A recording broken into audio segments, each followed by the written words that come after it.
ఓం నమో భగవతే వాసుదేవాయ నమః.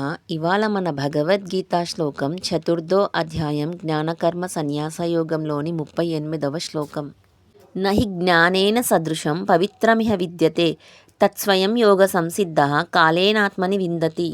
ఈ శ్లోకానికి అర్థం, ఈ లోకంలో జ్ఞానం వంటి పవిత్రమైనది మరొకటి లేదు. యోగ సంసిద్ధుడు అంటే యోగంలో నిష్ణాతుడు, ఆత్మనిగ్రహం పొందినవాడు కాలక్రమంలో ఆ జ్ఞానాన్ని తన అంతరాత్మలో స్వయంగా అనుభవిస్తాడు.